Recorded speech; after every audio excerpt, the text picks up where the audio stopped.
नमो भगवते वासुदेवाय। आप सभी का दिन शुभ और मंगलमय हो। आप सभी पर भगवान श्री हरि की कृपा सदा सर्वदा बनी रहे। इससे पहले के अध्याय में आपने जाना था कि मेधावी मुनि की कन्या ने दुर्वासा मुनि से पुरुषोत्तम मास की निंदा करते हुए क्या क्या कहा था। तब दुर्वासा मुनि के समझाने पर भी मेधावी मुनि की कन्या को पुरुषोत्तम मास की महिमा पर कोई विश्वास नहीं हुआ और वह भगवान शंकर को प्रसन्न करने के लिए कठोर तपस्या में लीन हो गई।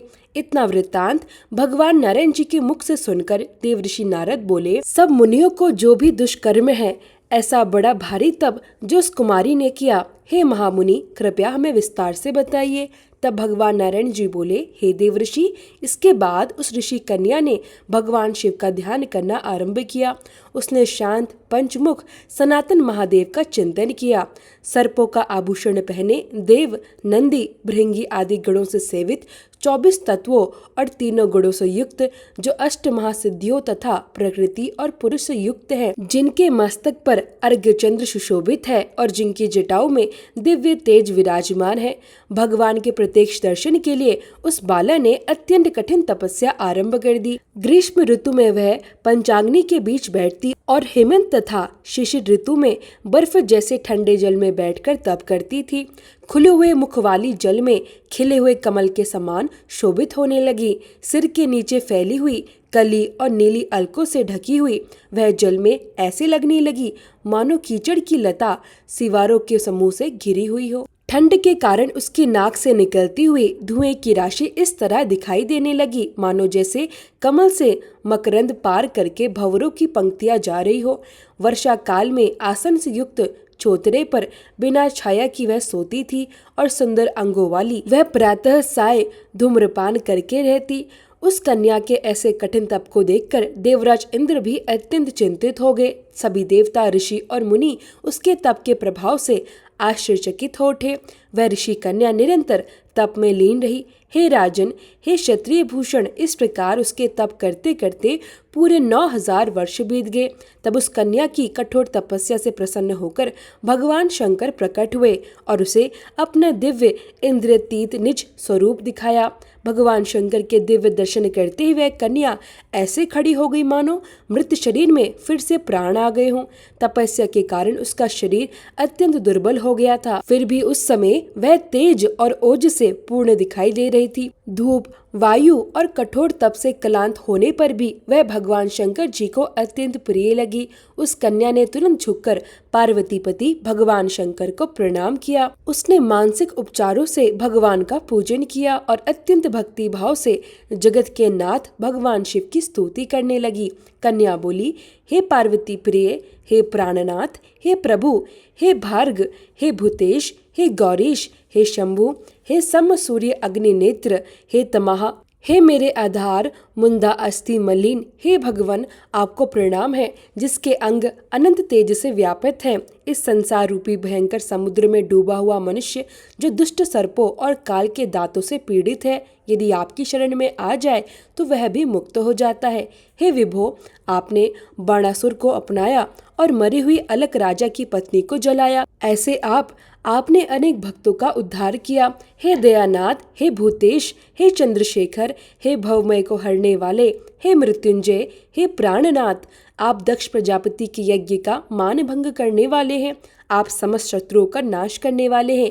आप सदैव अपने भक्तों को संसार बंधन से छुड़ाने वाले हैं। हे प्रभु, आप जन्म और मृत्यु के भय को हरने वाले हैं। आप सृष्टि के आदि करता है। हे प्राणनाथ, हे पाप के नाश करने वाले, आपको बार बार नमस्कार है। कृपया करके अपने सेवक की रक्षा कीजिए। हे राजन, बड़े भाग्य से प्राप्त हुई मेधावी मुनि की तपस्विनी कन्या इस प्रकार मन और वाणी से भगवान शंकर जी की स्तुति करके शांत हो गई।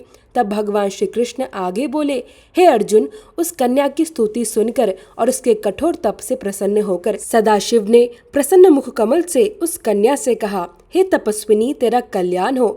तेरे मन में जो भी इच्छा हो वह वर मांग ले।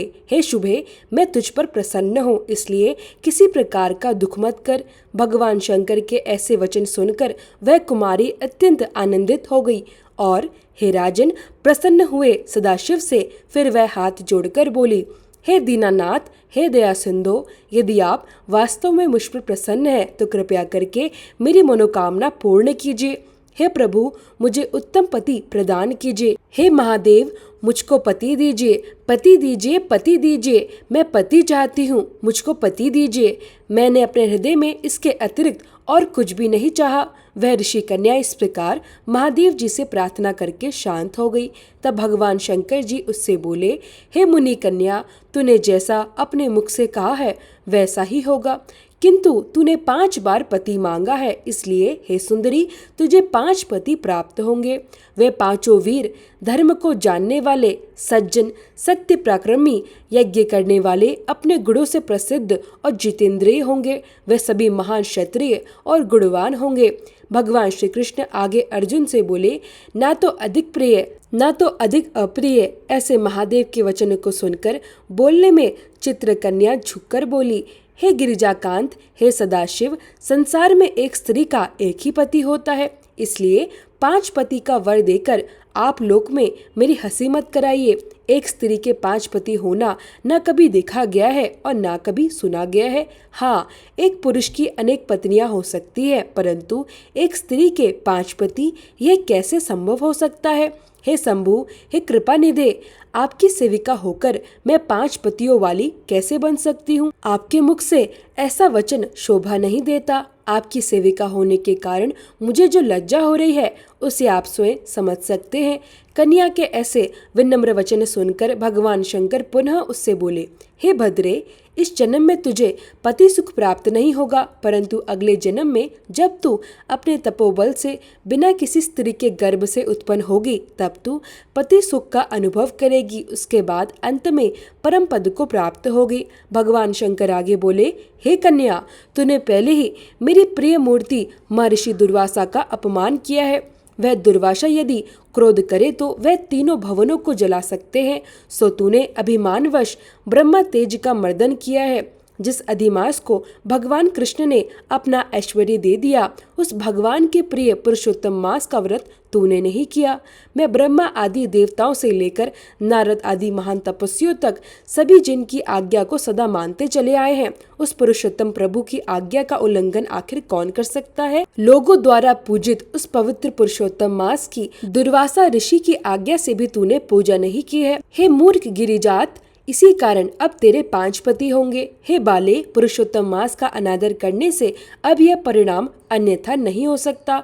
जो मनुष्य पुरुषोत्तम भगवान की निंदा करता है वह घोर नरक का भागी बनता है। पुरुषोत्तम मास का अपमान करने वाले को सदैव विपरीत फल ही प्राप्त होता है। यह बात कभी भी असत्य नहीं हो सकती। पुरुषोत्तम भगवान के जो सच्चे भक्त होते हैं वह पुत्र, पौत्र और धन्य धान्य से संपन्न होते हैं। वह ही इस लोक और परलोक की सभी सिद्धियों को प्राप्त करते आए हैं, प्राप्त कर रहे हैं और आगे भी प्राप्त करते रहेंगे। और हम सब देवता लोग भी पुरुषोत्तम भगवान की ही सेवा करने वाले हैं। जो पुरुषोत्तम मास में श्रद्धा और भक्ति से व्रत करता है उस पर भगवान पुरुषोत्तम बहुत शीघ्र प्रसन्न हो जाते हैं। ऐसा सेवा करने योग्य इस पवित्र मास का अनादर करना आखिर कैसे उचित हो सकता है? हे सुमति, हम लोग कैसे यह पूछ सकते हैं कि क्या उचित है और क्या अनुचित, जबकि श्रेष्ठ तपस्वी पुरुषों के वचन स्वयं धर्म के समान सत्य माने जाते हैं। उनकी कही हुई बात भला कैसे मिथ्या हो सकती है? तुम ही कहो। इस प्रकार कहते हुए भगवान शिव वहां से शीघ्र अंतर्ध्यान हो गए और वह बाला अपने समूह से बिछड़ी हुई हिरणी की तरह अत्यंत व्याकुल और दुखी होकर वहीं रह गई।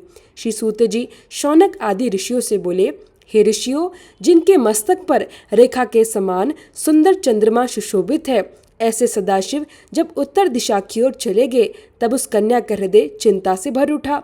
जिस प्रकार वृतासुर का वध करने के बाद देवराज इंद्र को भारी चिंता और भय ने घेर लिया था, ठीक उसी प्रकार उस मुनिराज की कन्या भी अत्यंत चिंतित हो उठी। इसके बाद जो कुछ भी हुआ उसका वृतांत आप सभी अगले अध्याय में अवश्य सुनिए। यदि आपको यह कथा अच्छी लगी हो तो वीडियो को लाइक जरूर कीजिएगा।